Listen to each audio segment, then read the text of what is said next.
within about 3 months I'll have the house finished, so It's already. I've got it started, and I'll be starting electrical, HVAC, and plumbing next week.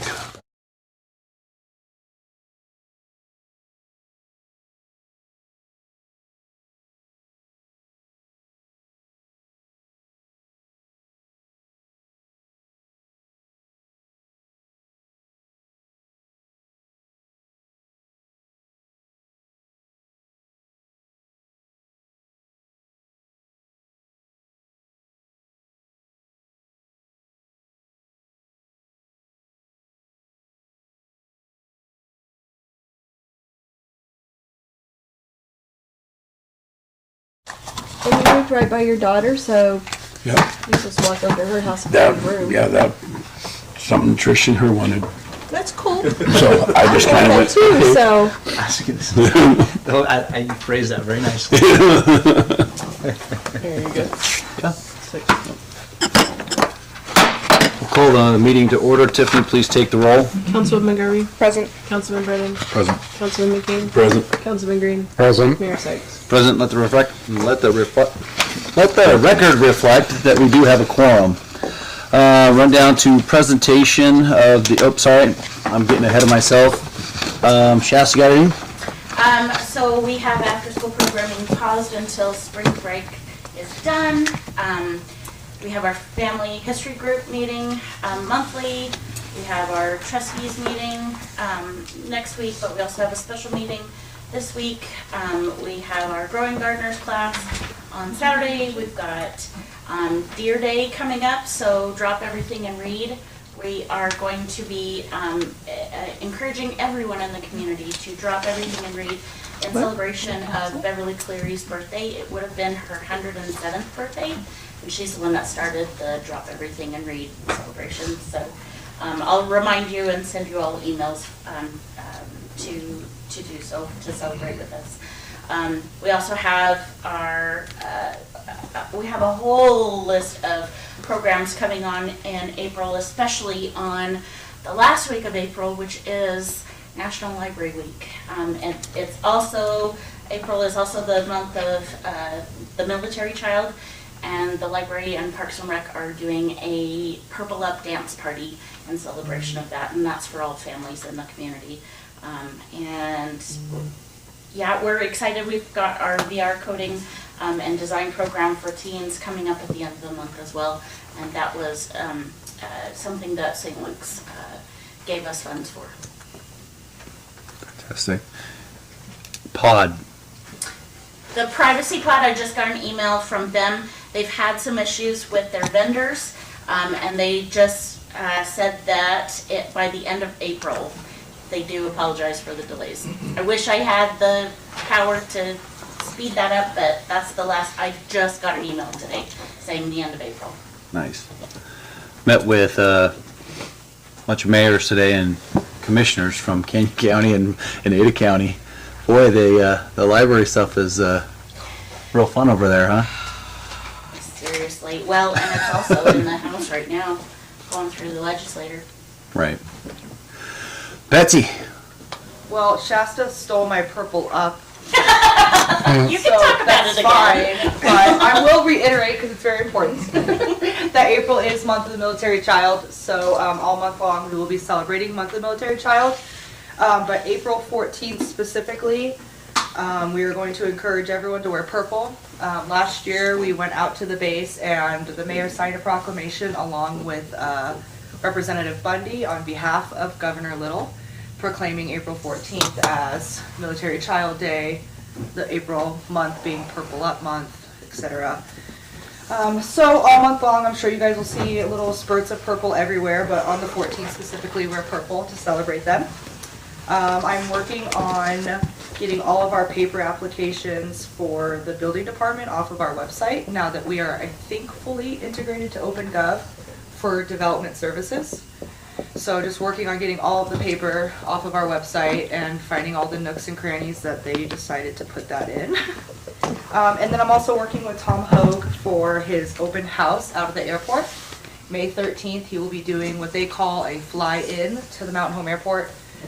Basically, it's like an open house. We're working on getting a car show out there, some food trucks, maybe some breakfast deals and things like that to encourage some tourism down Idaho. That's all I got for now. Thanks, Fritz. Ken, you got anything? Kind of the normal. Sweeper's been running, picking up sand. Lots of potholes with all the rain and moisture. Working on the fire department parking lot when we can. When it's not wet. Getting our tools and equipment ready for asphalt patching coming up. As soon as we have some nice days. That's about it. Perfect. Chief? Good evening. All 8 of our cars are finally here, been delivered. Minor issues, a couple of them, but we're working through that. I'm happy to report that for the officers in the 22-23 cycle for post, we've achieved already 100% for certification for training for this year, already in March. And then we're doing our first Copy of the Cop event on April 22nd, it's a Saturday, at the American Legion Barista from 10 a.m. till 2 p.m. So myself and my staff will be out there with greeting community members and answering questions. Perfect. Chief? Mayor, Council, we are, the Fort, we've been working with Betsy as well for the media portion of it, but we're going out for seeking applications for new membership on the department here soon. Excited about that. We're going to take a kind of a different approach this go around and see how that affects our applicant pool. So we're excited for that. Hope to get a bunch of good applicants. Feel that we're really set well this go around with our training and things that we have in place now that we've vetted for some time here. So we're able to handle more people and kind of steer them in a direction that they can train in their level and the department can train at its level. So we'll have people to do that. So looking forward to that. John Harwood started, I believe it was Tuesday, Wednesday of last week. So he's on board, he's getting acclimated to the job, doing well for us. So expect good things out of that and a lot of things to get accomplished with his presence. We've got our squad vehicle is in now. We've got radios and that sort of stuff. We're working on getting that in and put together. So hopefully in the next couple of weeks we'll have that up where it's up and functioning and going for us. Our skills and ability testing thing, that's working really well. I'm really impressed with that. We've got about 50% of the department has run through that thing. We haven't called things official yet, but we've got 50% of the membership that has gone through it, all varying of different skill levels and stuff. So I think it's there, it's attainable. I like the eagerness of the department to take the challenge and be able to do that. We've got a couple of people a little bit nervous about it that have worked their ways through that.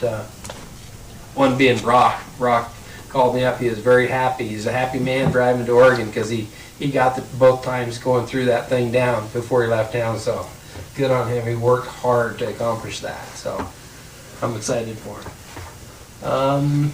Just training, just a lot of internal training, in-house training for me, a lot of online type stuff. We've got some training set up for Holly Court and Intermountain Gas is going to be some external stuff that we're going to have coming into the department to train. And then I'll have Mr. Rowan is going to buzz into our business meetings for about 30 minutes via the Skyping and spend about 30 minutes with the department just going over some stuff on our business meetings. So we're going to squeeze a little business into business. So see how that goes and get the whole department where we can all get a dose of it. So Nice. that's about it. Rich? Mayor, Council, kind of off of Canes Streets. So Thursday, we opened the bids for West 5th, West and South, yeah, and so get those opened up. Excited about that, see how that comes out. We did have one person that was interested that came to the meeting on Thursday about it, so we know, I figured that was going to be the one that was at Sunrock. I'm sure that they're probably going to be put bidding on it. Wastewater, those guys are getting the farm, getting ready to get that fired up. They're going to get the backflows put together and test them out, so with the well piece of it to make sure everything's working. Water, they're just getting, they finished all the services that they need to get done for the wastewater project that's on 6th Street, so they got all those services changed around to be ready to go on that. They're working on some stuff at the airport, going to put a new water line out to the BLM out there that'll be able to also go out to our new taxiways, so they're getting that ready, going in a couple weeks. Because next week they do all their next week is reading and doing stuff, so they're just kind of getting it prepped this week and then do all their reads and stuff next week and then get ready to put that up. And those bid openings are on Wednesday, 2:00, so we had 2 people that came to that pre-bid meeting on Thursday also, so expecting at least 2 bids, which is better than one or none, so, and then, Well, they're out there. oh, yep, Wells, yep, thank you, that's the other thing with the well. They're, Hiddleston's there, well, actually Lane's there, ready to do a pump test start tomorrow, so, new pump test, so. And see where we UP? are. What's that? Union Pacific? The, Gave us a right away? oh yeah, well, you guys signed that at their last meeting, so yeah, everything's good to go. We have everything, our last meeting, we have everything ready to go, so we can, with our DOD grant, so everything's kind of fine. That was the last big hang-up, and they had some questioning on permits with DEQ, but I think the biggest piece that we had water quality, and that was the main thing they have, so, because when we still have to get a permit from them or from the well piece design, but that's just a kind of a formality. They just basically say, okay, you need to fix this and this, and we do that, so, but yeah, so that's good, everything's going well, so getting primed for things happening in the summertime. Fingers crossed, well test comes back better. Yes, it's going to be interesting to see how that comes up. Hopefully, I think I'm excited. At least it'll have an idea of how to move forward. I think that's the biggest piece with that. So, Councilman Brennan? Rich, on that, so I guess I haven't heard anything about the progress. The bottom of the well's been cemented and yep, they plugged?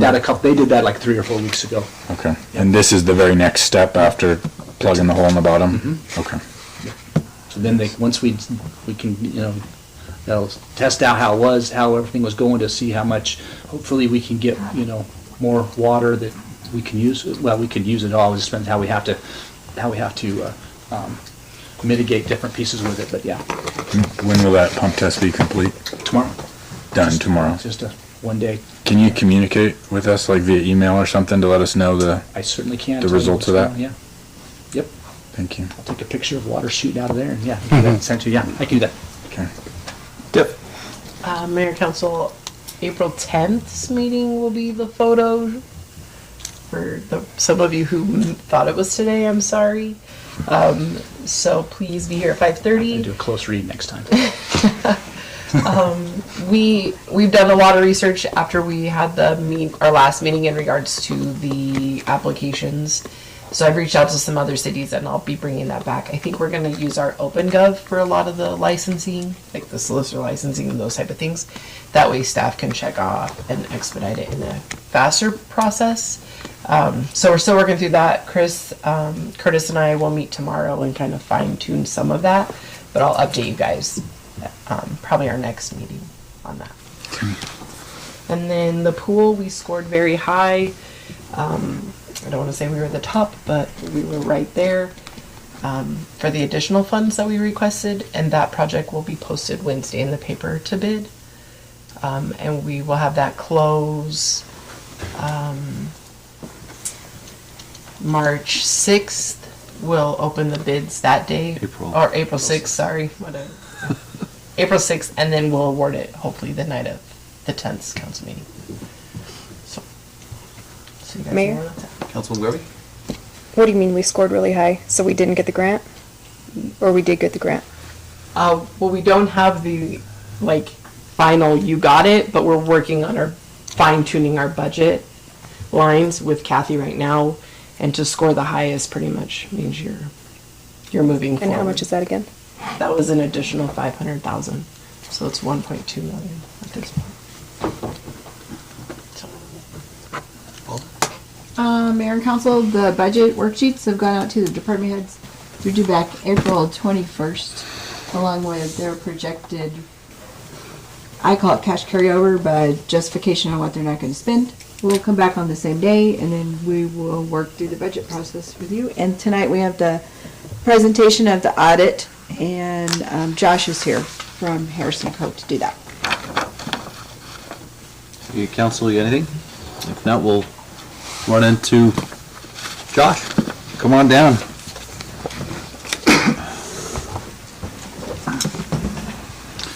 All right, well, thank you, Mayor and Council. I will go through the audit. I have the PowerPoint presentation, and then you all have a copy of the audit as well, but I'll stick to the PowerPoint unless you have questions on the detail.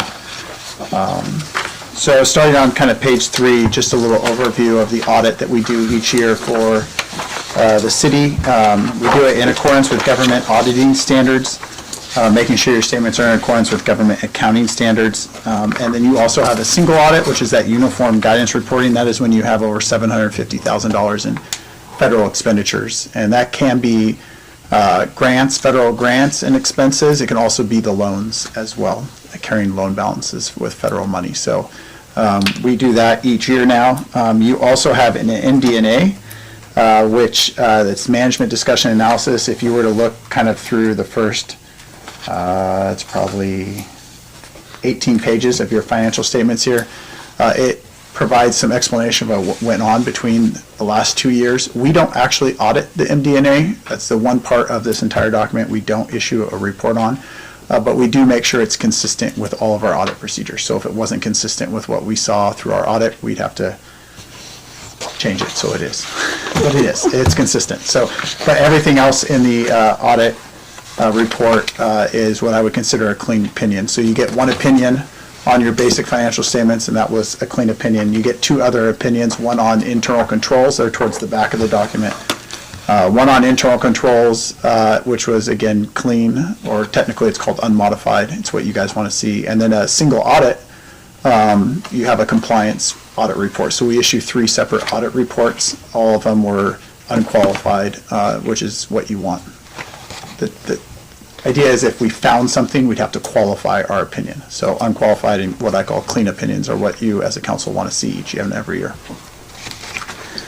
Over on page 4 of the presentation, the audit overview, just to go over the 3 items, planning, field work, and reporting are kind of the 3 different areas of our audit that we go over each year, kind of break it in. This year, and I'll kind of get, well, we can flip to, I guess this year, some of the changes that happened from the prior year. One, you used to have Lisa Anderson come in and help clean up the books, and it was probably 20 years that she had helped. So she retired, and we have someone new coming in. So we did a lot of planning just because things were, things changed, and there's someone new in that position. We don't have the historical kind of idea of what they're doing. So we did some extra procedures around that to make sure everything was good, and it was. We also, this year, for all government entities across the country, had to adopt leases.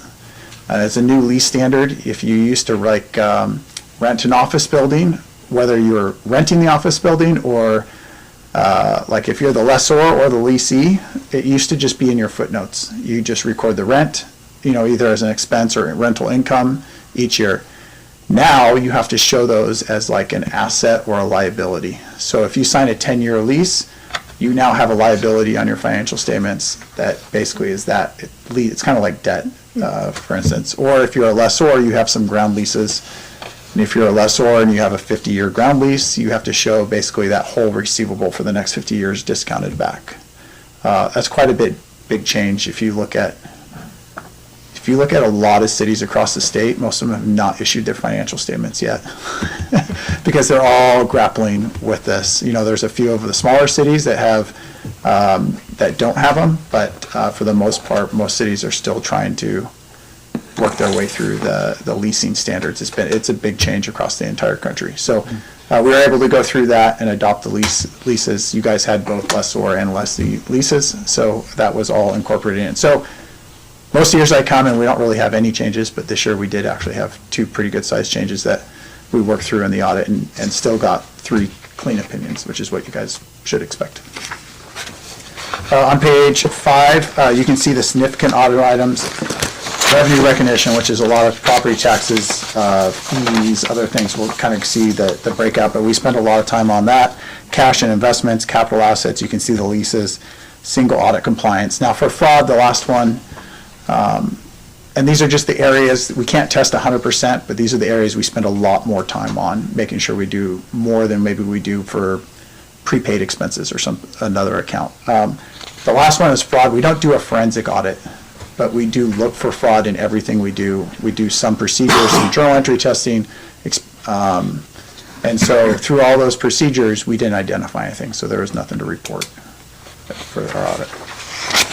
On page 6, you can start to see some of the statement of financial position highlights. Total assets were 89 million. Fixed assets still make up 66% of that. It's quite a bit.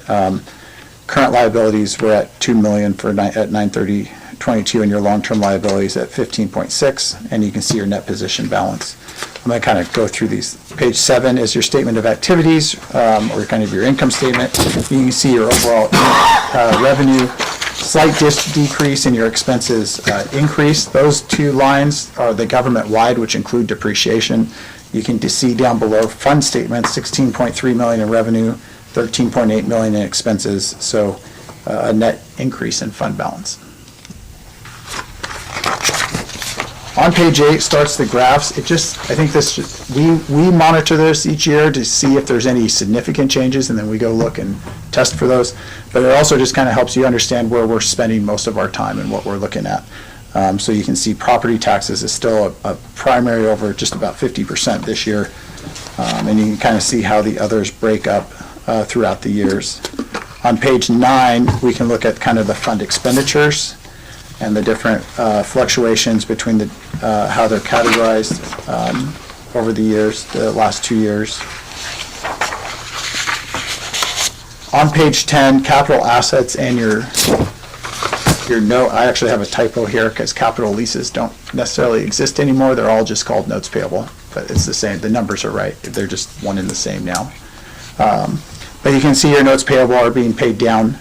That if I knew how to fix the graph, I would. It's flipped, so it goes like 2022 backwards. Backwards, yeah. Yeah. I'm not that good at graphs, so.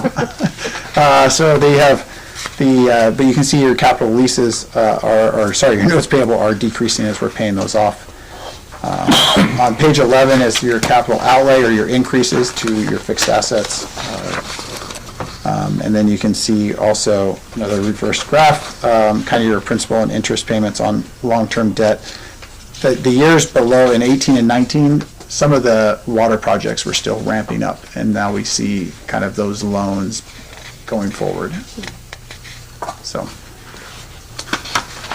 on page 12 is your government-wide working capital. So that is just looking at your current assets and your current liabilities. So not including long-term debt, just what's due in the next year. So you're kind of comparing your accounts payable or your and your current portion of debt and looking at how it compares to your cash and investments and receivables that are coming in. So this is a very favorable trend. It shows that you're continuing to increase your fund balances and increasing your working capital. Lastly, if we had we talked about the significant accounting policies and the leases, and they're disclosed in your statements. All the other accounting policies you take are very standard government accounting policies. There's nothing unusual that you're taking that is outside the norm for cities. We had no disagreement with management or consultation with other auditors. All journal entries have been approved and posted, and we had no significant deficiencies or material weaknesses, so no findings for the audit. Any other questions for me? Mayor, Councilwoman Glover? quick question. On 13, your other internal controls were recommended, or just a different way of doing it?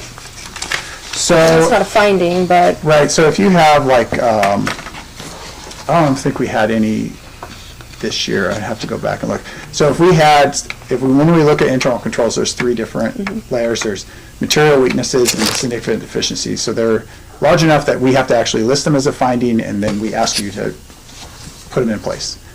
Then as we go through our audits, there's also things that just pop up that we say, hey, maybe you should look at this next year, maybe you should do this. It's not really a finding. We just look at it and do it. One instance is like journal entries. Anytime we post a journal entry, there's something there that we could look at. So if anything comes up to that, we just communicate that verbally, which is all we're required to do.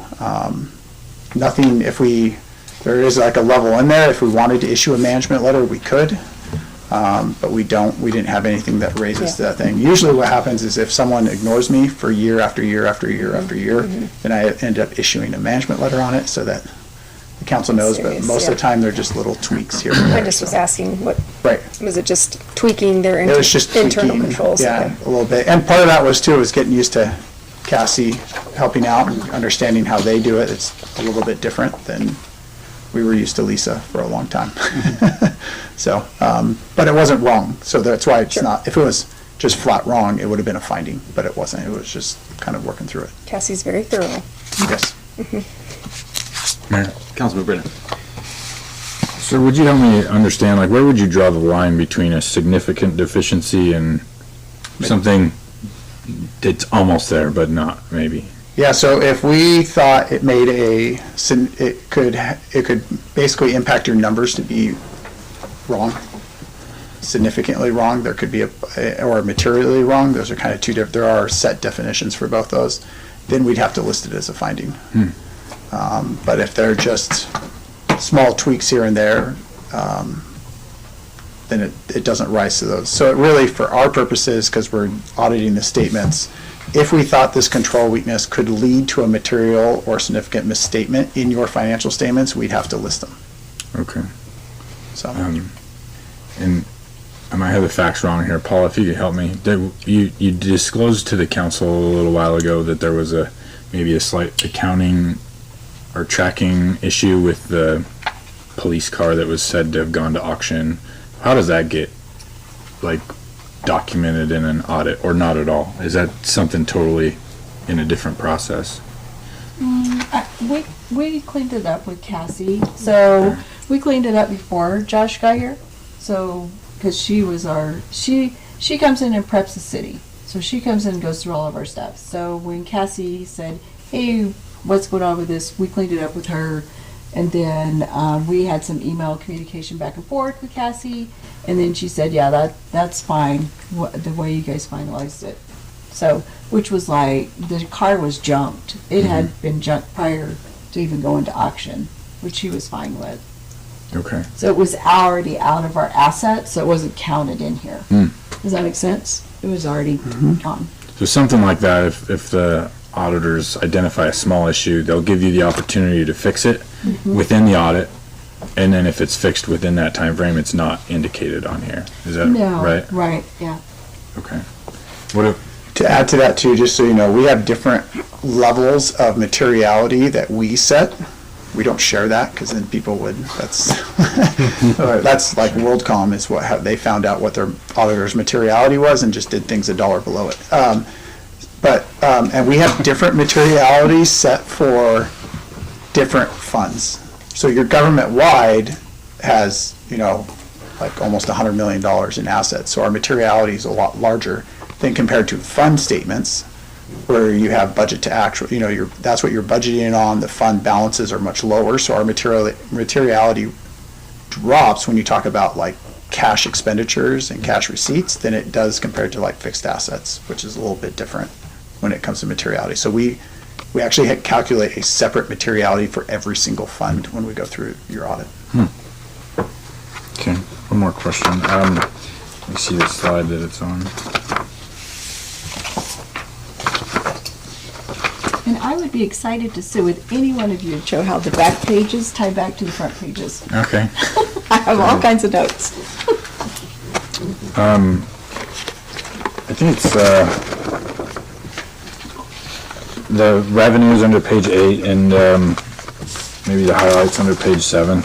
I know when we put out our annual budget for the city and we publish it in the newspaper, oftentimes it looks like we have a crazy amount more money than we did the previous year because we're listing grant applications that we've applied for.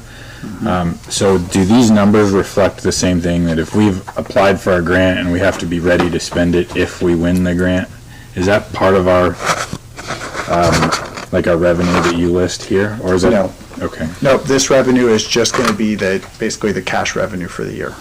okay, So there could be a little bit, there's a little bit that's not cash, like some receivables. So if you've been awarded a grant and you're waiting for the money to come in, it could be in this amount. But if you've applied for the grant and you haven't been awarded it, it's not gonna be included in these amounts. okay. And same with the expenditures on page 9, those are actually expenses for the city, not anticipated expenses. Within the next budget year? Is that what the point you made? So no, for like number 9, these are all looking backwards. So these are all for your budget year ending 9/30/2022. That's right. So those are, page 9 are actual expenses made in that year. Okay. So It was the forecasting that you're talking about. right, the forecasting doesn't get shown in those numbers. It's actually shown, you have schedules for major funds in the back of your financial statements that show the budgeted numbers and then what actually was expended and received in the back.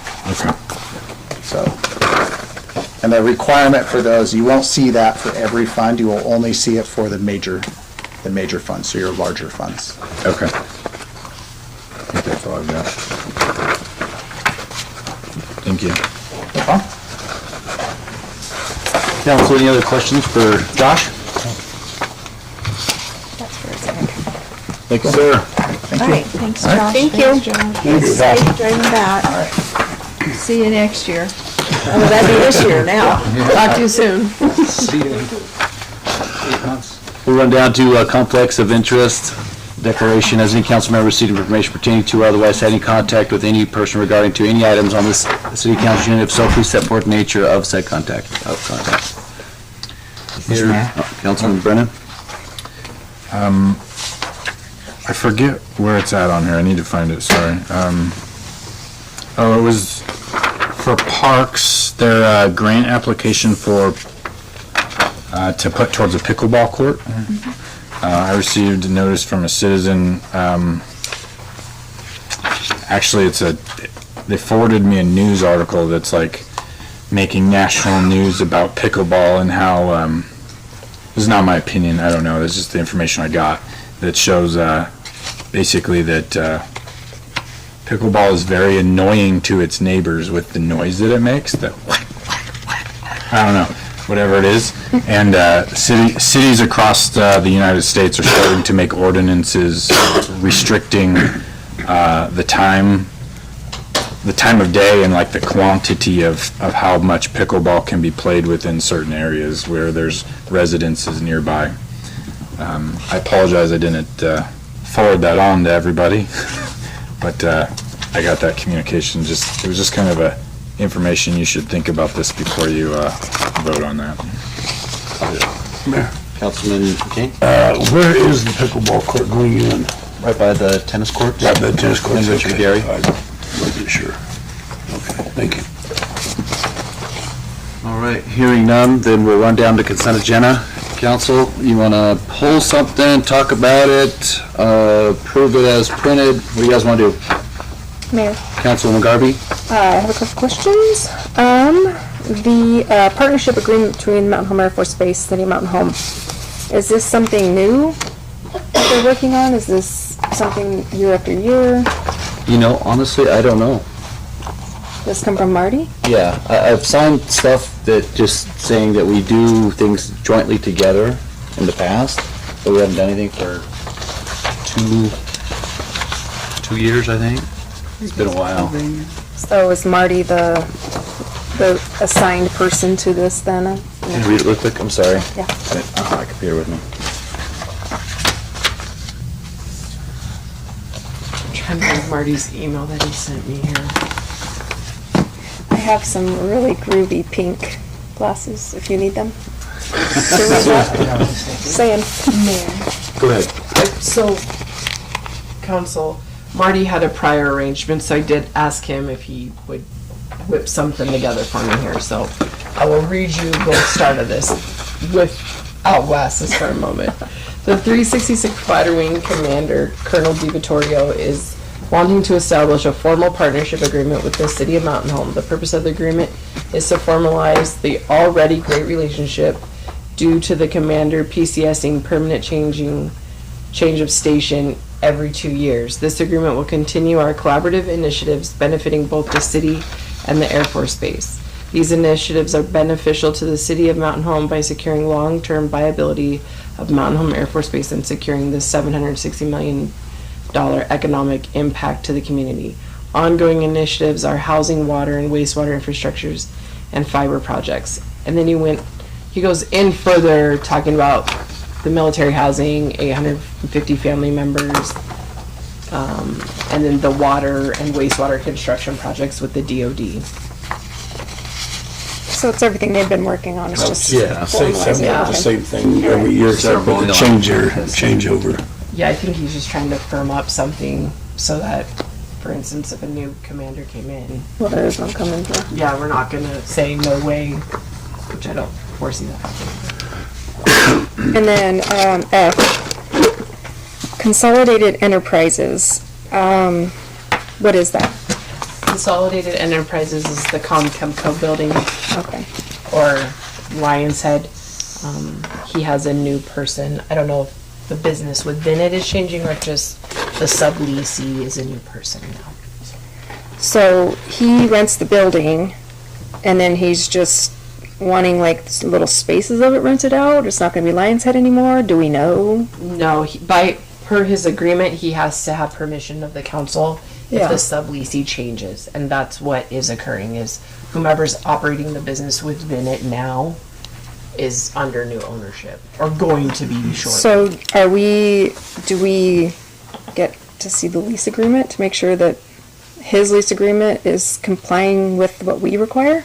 Insurance, everything else? On the subleasee, you mean? Mm-hmm.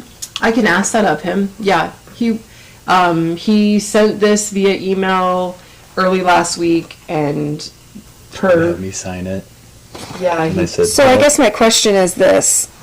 Why are we leasing this building to a guy who is in turn subleasing it? I mean, is he making money off of us, or is he charging more? I mean, I just don't understand. I understand what a sublease is all day long. No, I totally get that. What I can't wrap my mind around is why are we leasing this property to a guy who's in turn subleasing it? no, Councilwoman, we agree. I don't not Does that disagree make at all. sense to me? And is he making money off of us? I mean, essentially, he could be charging them 10 grand and we're charging him 50 cents. Because I believe he has a 99-year lease, That's- long before we got into it, Yeah. we can't get out of it. He does have a very long lease. Paul, do you have anything to add? Not particularly, no. It is a very long lease, and I don't have any of that information that Councilwoman Garvey is asking for, but those same questions enter my mind. Yeah, okay. So can we not approve it yet? Can we table it? You can do whatever you Come want. on. Okay, well then I would like to pull F. Okay. Sorry, I forgot we were that one still in the consent E? agenda. Yes, F. Councilman Brennan.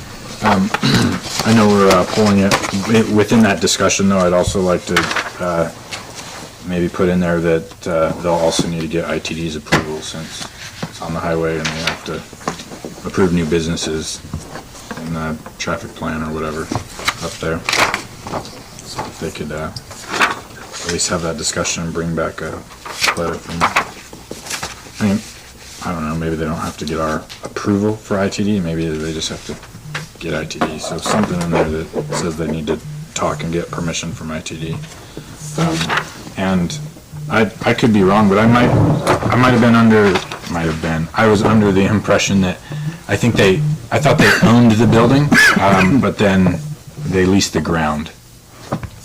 That is, Mayor, that is my understanding as well. Okay.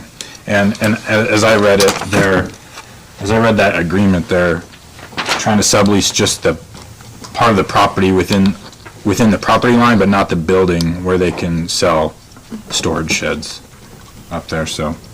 But I'm totally in agreement with you on getting more details on that. Council, is there anything A through F, you want to talk about? The left, please. Mayor? Pull F, okay. Councilman Brennan? Make a motion to pass the consent agenda as printed with the exception of item F. Pull that off. I'll second. It's been motioned and seconded. Any further discussion? Hearing none, I'll call for the question. Councilman Garvey? Aye. Councilman McCain? Aye. Councilman Green? Aye. Councilman Brennan? Aye. Run down to new business, items removed from consent agenda, item F. Council, what do you guys want to do? Mayor. Councilwoman Garvey? Without reading his lease agreement more and just finding out that it's the land, he owns the building, that definitely clarifies things. However, I still think that we should request a copy of the lease agreement to make sure that there's not anything crazy in there. Just to make sure that we're not putting ourselves out there either. How long of a lease is it? What are they gonna do? Are they gonna be obstructing our neighbor? I mean, just finding out more about it. Mr. Mayor, Counselor. Counselor, the other thing I would add to that is to make sure that any obligations that we are requiring of the lessee is also carried over by whoever that new sub-lessee is. And so we can't have a situation where the lessee says, well, we didn't do it, and therefore we would prevail on that, but it's quite a bit easier just to say that they have to follow the same things that the lessee are required to follow as far as utilization of the property.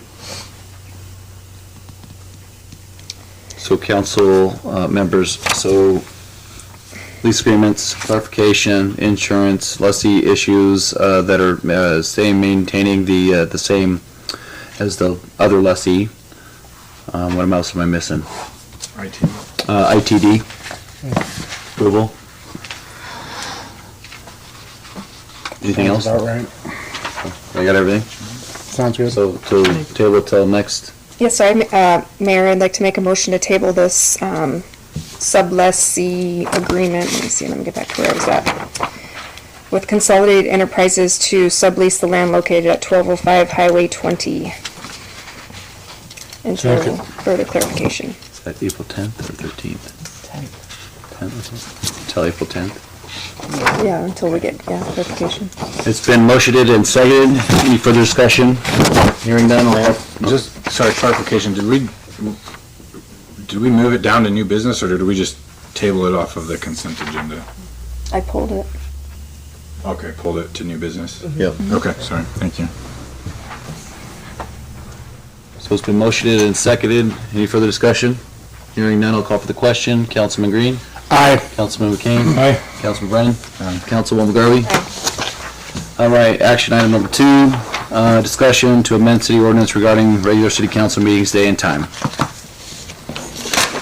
Council? Thoughts, questions? Mayor? Councilwoman Garvey? I guess the question falls back on the city. What would the city like to do? I know I have expressed my interest, but the city has something in mind, possibly? Not just me? Tiff? What's your thoughts? Mayor, council, my only suggestion is if I sat in your guys' seat, I'd like more days of the week to find out information regarding my packet rather than a weekend. So if I was in your chair, that's what I would ask for. So either day, I'm here, I'll be here, so. You might ask Paul, because there are some days that work better for him. Right, we would have to amend our, Ordinance. our ordinance. It is route and ordinance, as you guys all saw, so that would take some time. Paul had to do a little bit further digging, whether we could do it this calendar year. It's fine. So, Mayor? Oh, sorry, go ahead, No, you're Councilwoman. fine. I guess if I had to make a suggestion that sounds better, I think a Tuesday would be better than a Monday. Oh, just teasing. I think Tuesdays would be a kind of a nice meet in the middle. Gives us one more day to research our packets, and with the caveat that we still want our packets on Friday. I would do that, yeah. Mayor, I do, we in fact, as department heads, we moved our Monday meetings to Tuesdays because most government holidays fall on a Monday. We're adjusting it That's what Rich anyways. was saying. Mondays sometimes are chaos, coming off a weekend, trying to align things and do that, so. Paul, do you have any issues with Tuesdays? No, Tuesdays are great. That would actually be preferential for me as well. Mayor. Councilman Green? I would also like to see the time moved up from 6 o'clock to 5 o'clock, because city closes at 5. So instead of having the department heads waiting around till 6 o'clock, we could start that meeting at 5 and get through it. Mayor, Councilman Garvey? I do agree, 5 o'clock would be nicer, especially for our longer meetings, for all the department head, for everybody. I just think 5 o'clock is a respectable hour to still meet, for people in the public to still come out. They're generally off work. So we're not making it during the day where it's not accessible. Mayor? Councilman? I'd have to agree with all of it, because I remember sitting back here for 16 years, just continue on working, waiting for an hour to go by, because I wasn't gonna go home and try to eat and then try to come down and to where, it makes complete sense to me. Yeah. Councilman Brennan? Well,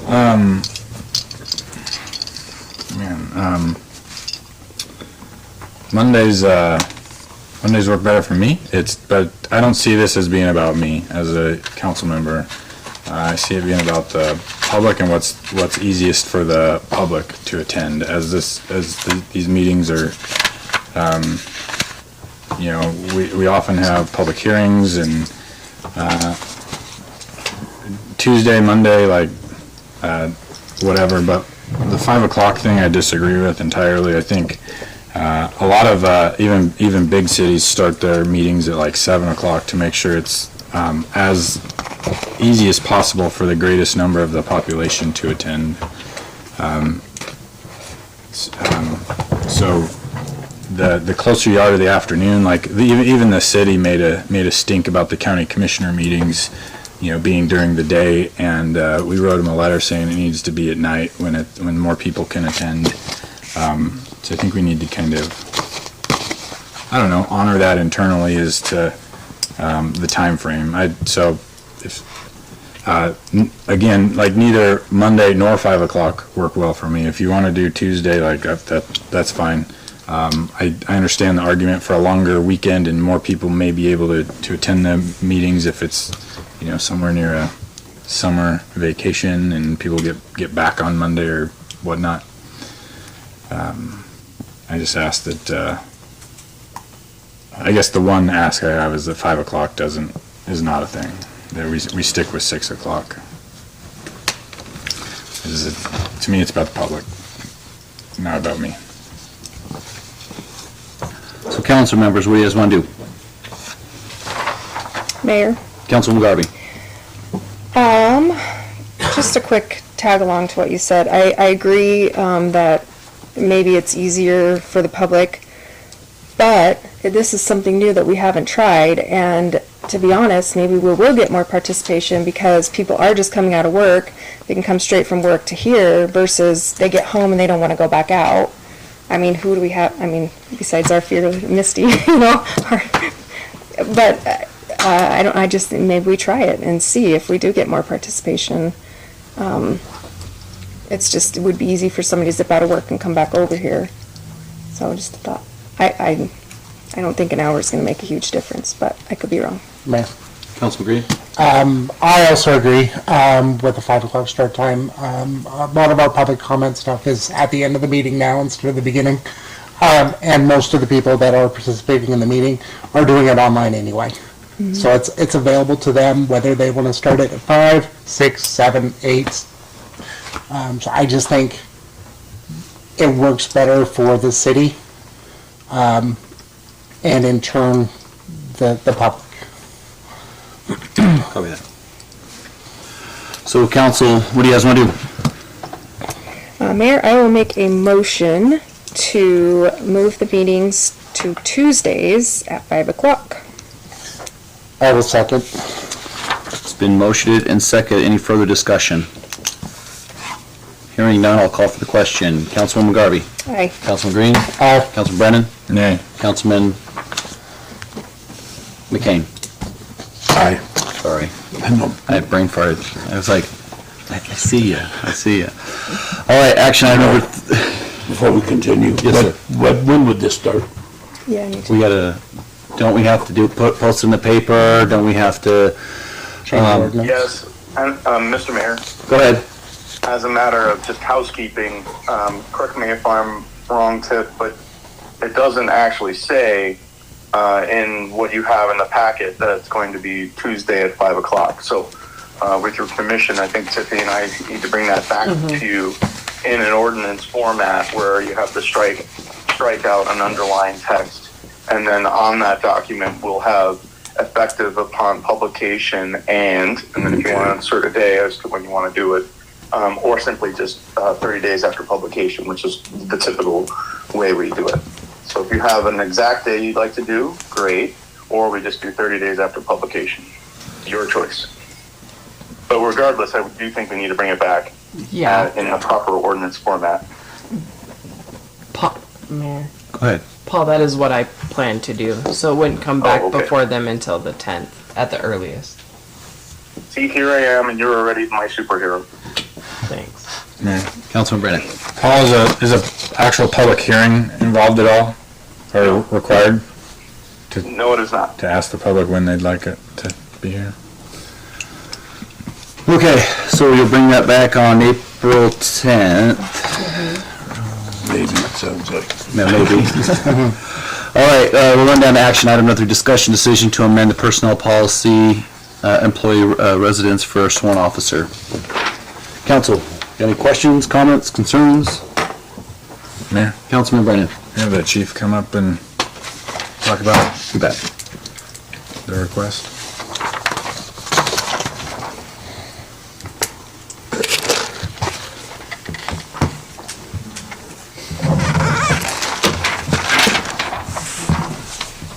You're on the hot seat, chief. I am. Your show, buddy. We proposed the change to this policy to allow us to gain more applicants from outside the city limits of Mount Home.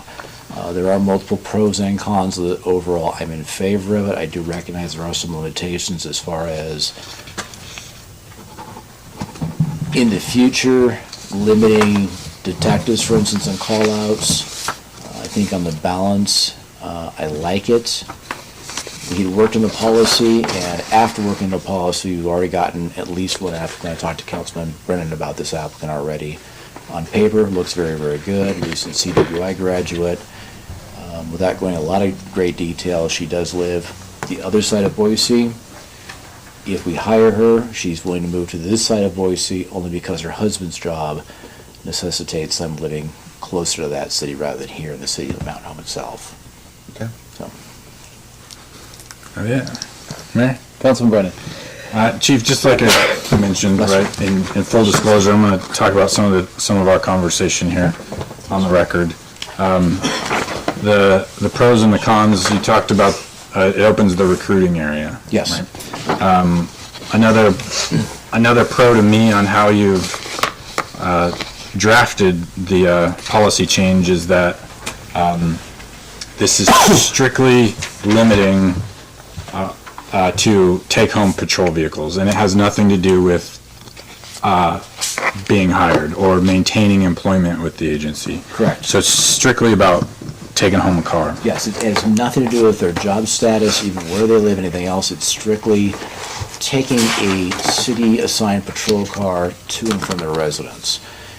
And for that, there's other agencies that allow their officers to drive a patrol car to, say, a local fire station, another law enforcement agency, even a relative.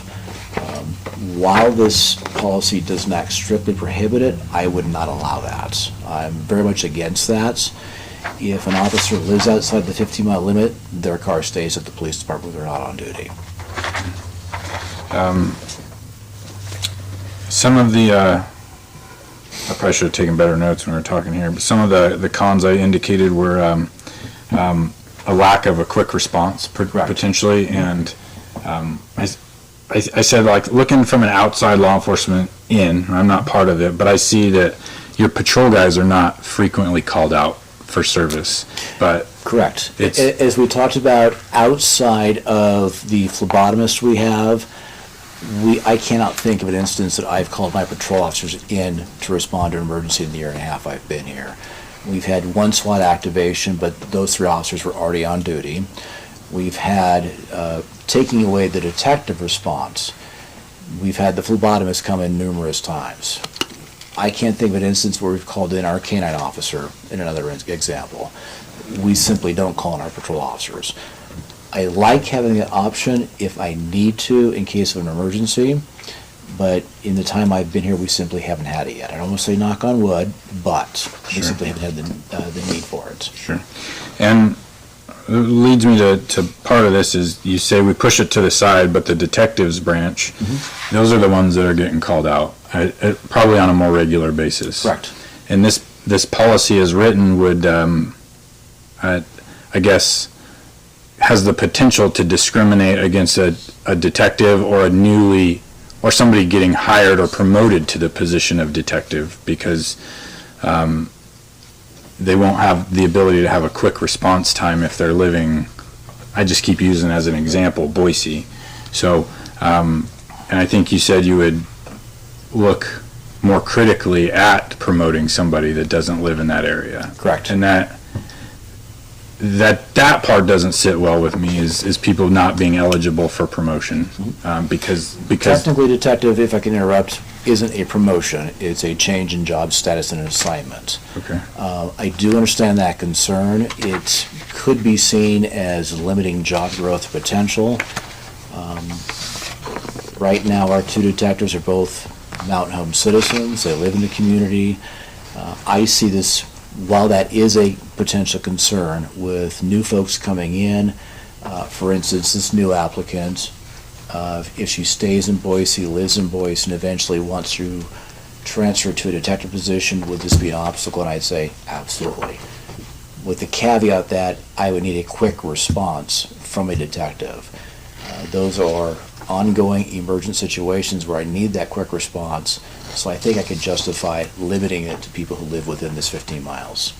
And can we ask Paul that question? How a legal response would be to limiting certain employees to change in job assignment based on No, what? I don't see, I understand your question, Councilman Brennan, but I don't see a legal issue with that. I think this is more administrative in nature, and I think it's within, I mean, the chief has got the experience to know that, but I don't see the legal issue as to how a potential police officer has been deprived of the potential right that is garnered, that is provided to someone else. And that's almost like rings in equal protection, and I don't see that as an issue. Is there any way for us to like make it easier on ourselves in the future to put in a like a conditional offer of employment? I don't know what the correct document would be to tell them, hey, we're hiring you. You don't live within 15 miles. You may be limited in job. What do you call it? Promotion Status. or status. Assignment. And then they sign that agreeing to that. No, I don't. I mean, you could do that, but I think that would open up more can of worms, and then it would probably solve. I think that could be a frank discussion that could happen in the interview process. But I think that when it comes to firefighters and police officers, there are some spatial and temporal constraints that are reasonable for the chief and the city council to make policies that somehow inhibit that freedom of movement that any other employee would probably have. So I wouldn't advise doing that in the interview process or even a release statement or something like that. When they will receive a copy of the personnel manual, and it could be obviously it will be in the personnel manual that or SOPs or something of that nature used by the police, and if it is in there, and if they do not want to accept the position, which is a lateral, I agree with the chief, but that's a lateral movement, change of description, they don't have to. But I don't think that's different than any other emergency personnel that you expect to be able to be on call and are expected to respond or of that nature. And if I may add too, residency requirements are actually very common in law enforcement. Very much so here in Idaho, not so much in our neck of the woods, but in the Boise metro area. The cities want the quicker response from the folks. They want them living nearby, living in that community, being a part of that community. It's very common. Sure. And that's typically one of the first questions we get asked from potential applicants. Things like, as silly as it may sound, tattoo policy, facial hair policy, residency requirements. Those are the big three things we get asked quite frequently. Okay. Another one of my concerns is the Mountain Home Police Department potentially becoming a training agency for again, my example is Boise or whatever. They come here, they get certified, whether they come being certifiable from one of the colleges, they get certified. There's nothing that truly keeps anybody working here. Correct. And although there's a requirement for posts to work in the career field, it's not for one particular agency. And so, if we hire somebody, we get them trained because it's harder to work. It's harder to get hired by Meridian PD or Boise PD or whatever. So they come here, they get certified, and then they're gone super quick to go to one of those other agencies that pays significantly more and greater benefits, And so I see this as potentially going down that road, and once you start it, you can't bring somebody back. Once you let them live in Boise, you can't say, okay, now you have to live in Mountain Home, or else,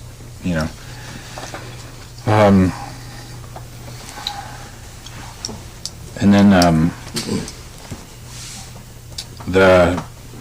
we talked about the bonus incentive retention. The more I think about it, I don't know that would necessarily apply, because it's going to be that's for lateral officers only, and I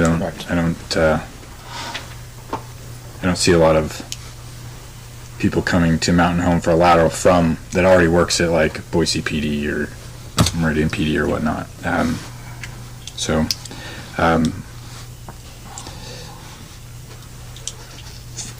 As far as the concern with the training agency, I completely understand that. My past agencies, it's always been a concern of mine, regardless how large agency is, how busy it is.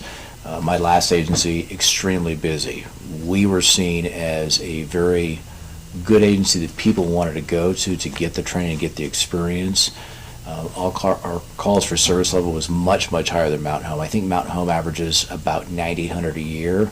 We would do 12,000 a month. So the service level there was very, very different as far as activity. And you and I talked briefly back there. There's the idea that we get into this line of work to serve, but there's also this element, if I can be blunt, of fun. We like to go out and be busy and have those calls for service and have those different activity levels and different experiences. While we're not getting that in Mountain Home, we're not routinely responding to 10,000 calls for service per month. We are involved with the community. We do know our citizens. We're involved with those community events. We're involved in our schools. And as large as we were in Kent, we had that to a degree, but it was artificial because we were just so darn busy. Sure.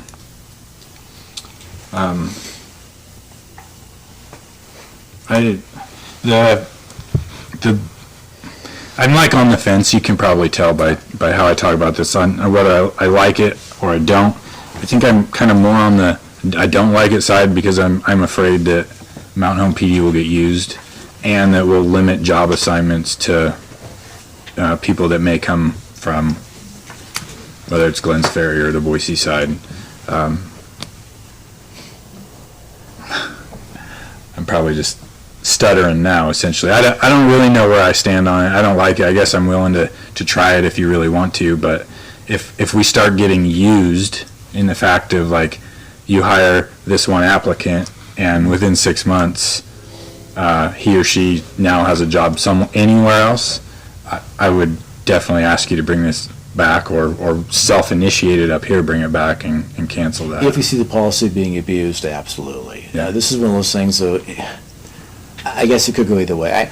I wouldn't say I'm on the fence. As you put it, I do recognize there are some potential issues with us becoming a training agency or people staying here for a limited amount of time. I do recognize that. But unfortunately, in our profession now, that's a reality we have to work with. Right. We see people that are routinely, I'm an example, that move from agency to agency for family reasons, for political environments changing, things like that. I think we're going to see more and more of that. But while there is a concern about us becoming a training agency, I think that's limited. We've got a group of young officers who come here, and I think in the back of their head they say to themselves, I'm going to stay here for 2 years. I'm going to get the training, I'm going to get certified, I'm going to go somewhere else. And then they fall in love with the city. They fall in love with the environment. I've spoken numerous times to this body about how the citizens react to me, quite frankly, as an outsider. And that, to me, is unusual. It's endearing almost, because you don't see that in our profession around the country anymore. You simply don't.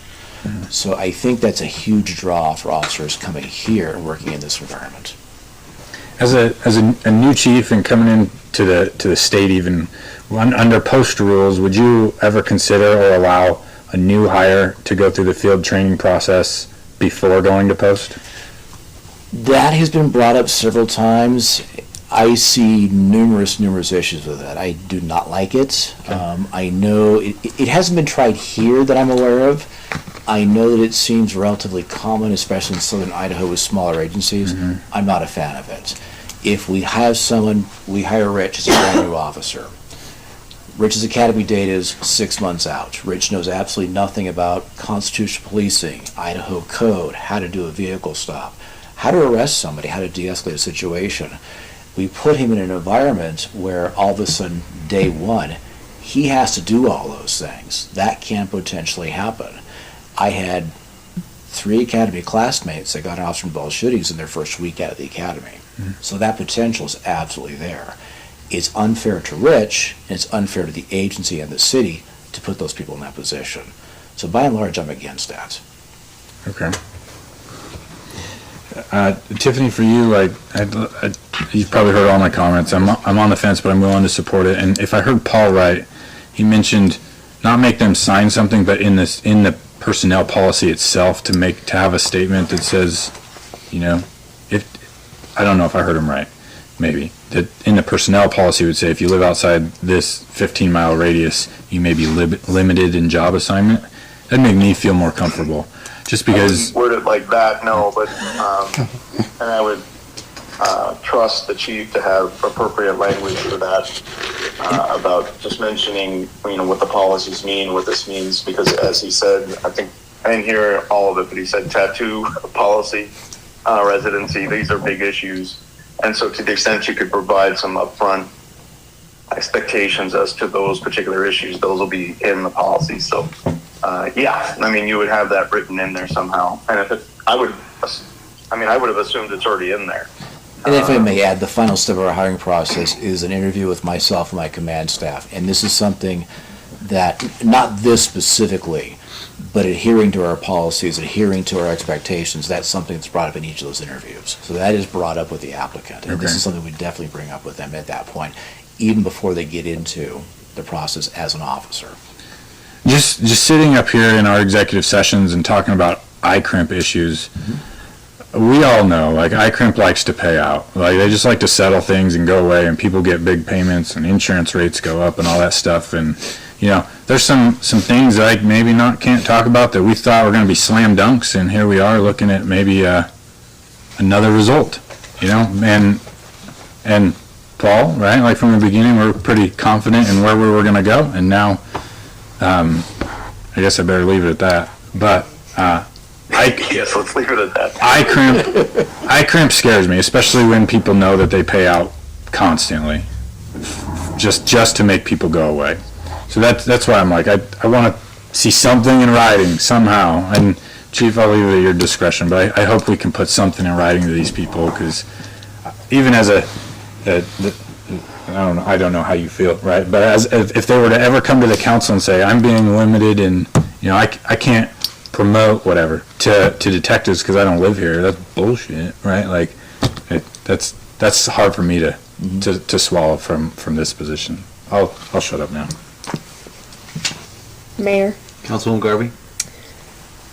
with all that said, I do agree. Let's feel it out and see how it goes. I mean, it's like our council meetings. We don't know. Let's try it. And if it opens up our pool to have some better quality applicants move here, or maybe they will move here eventually. So I will make a motion to to approve the amending of the personnel policy for the employee residence for the sworn officers. I'll second that. It's been motioned and seconded. Any further discussion? Yeah. Councilman? The only thing I'd like to say is that I like this for the one reason that because I'm going to be moving a half a mile from city limits, I can't serve on this board anymore. I don't think that's fair when I live in Elmore County, Mountain Home is in Elmore County, but the state says no. To where I think we need to give people a chance, so.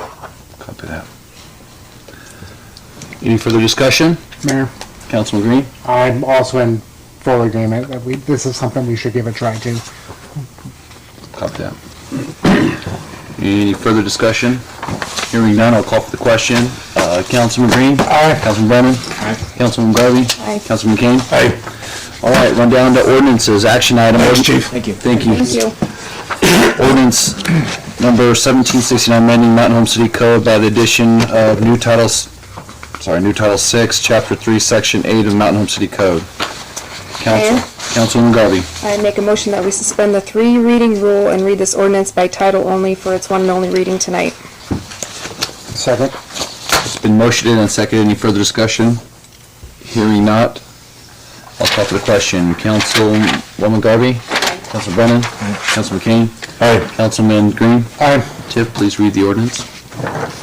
An ordinance amending the City of Mountain Home Code by the addition of the new Title 6, Chapter 3, Section 8, entitled Operation of Weed Devices in the City of Mountain Home.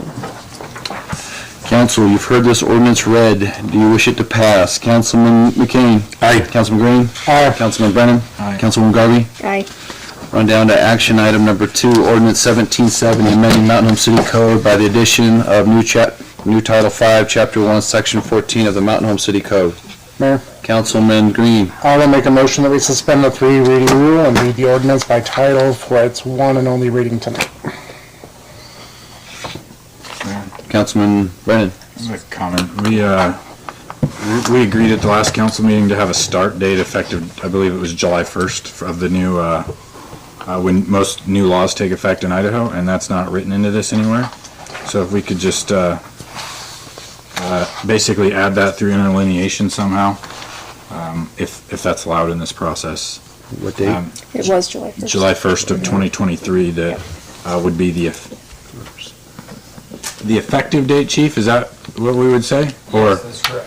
okay. Paul, can we do that through interlineation? Yes. Okay. So you want to, So I will amend my motion that be added through interlineation, but still read this for the one and only time tonight. Mayor, I got one question first. okay, Councilman McCain? Chief, you have down here the building official or their designated representative, I believe, for the inspector. Right now, our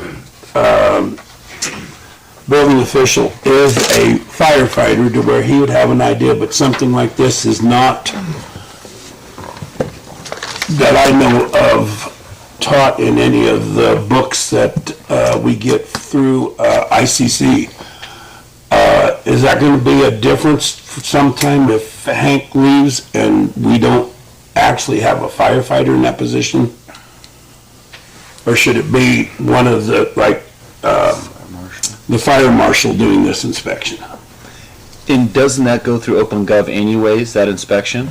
So we'll have to check off that before Hank can even issue a building permit, correct? You know where I'm going with that, They Tiff? could make it like that.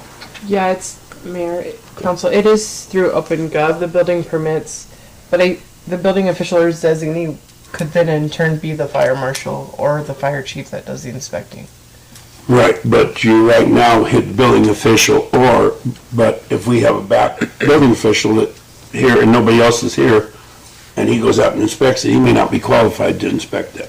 Mayor, Councilman if I Levy? may, correct me if I'm wrong, but I recall that that is actually going to be written into the building code, hopefully this year.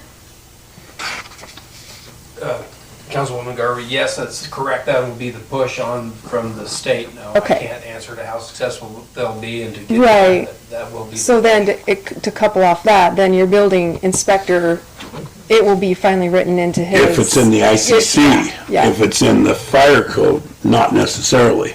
In the ICC, yes, your building code, your uniform building code?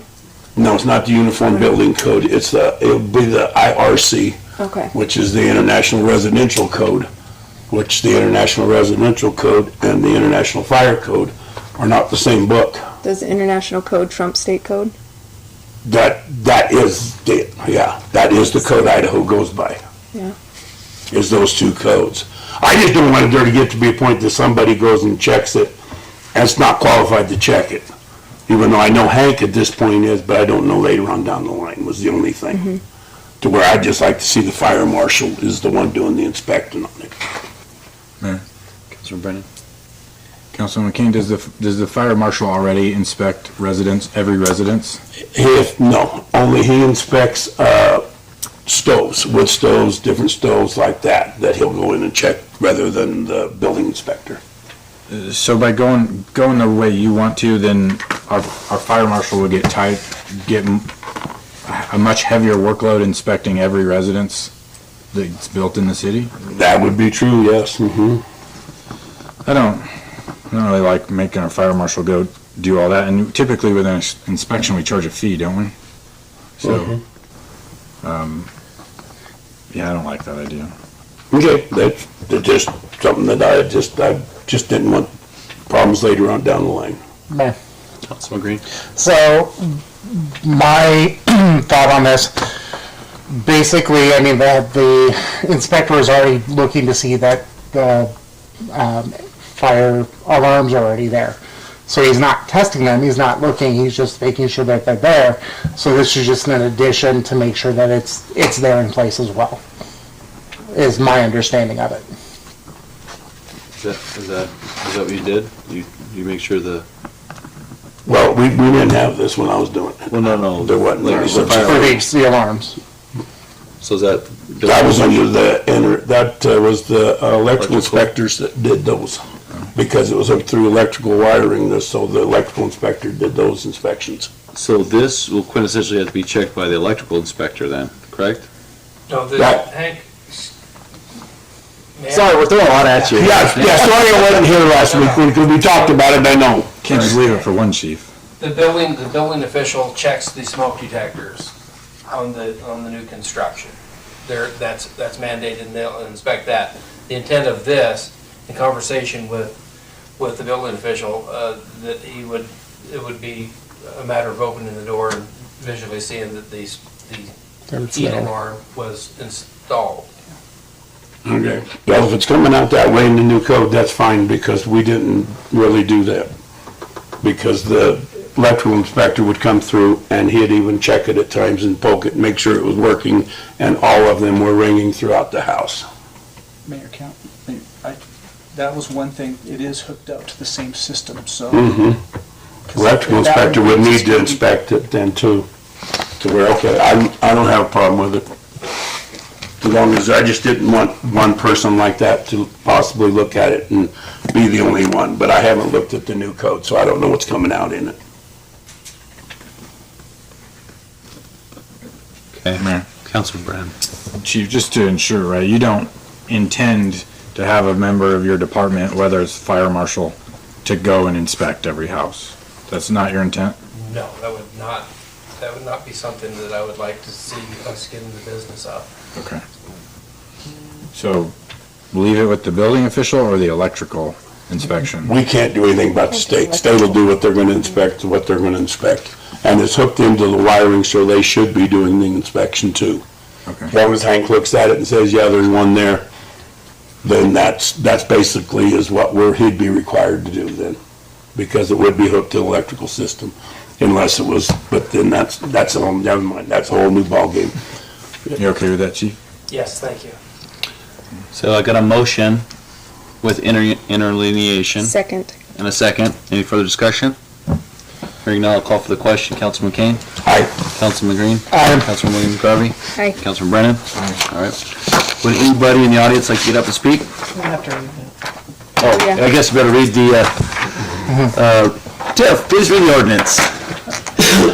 An ordinance amending the City of Mount Home Code by the addition of a new Title 5, Chapter 1, Section 14, entitled Heat Detection in Attached Garage. Council, you've heard this ordinance read. Do you wish it to pass? Councilman Brennan? Aye. Councilwoman Garvey? Aye. Councilman Green? Aye. Councilman McCain? Aye. All right. Now, let's go down to, anybody in the audience would like to get up and speak? All right. Final comments, anything? All right, meeting adjourned. Bye, Paul. On some of these, He left 5 minutes ago. run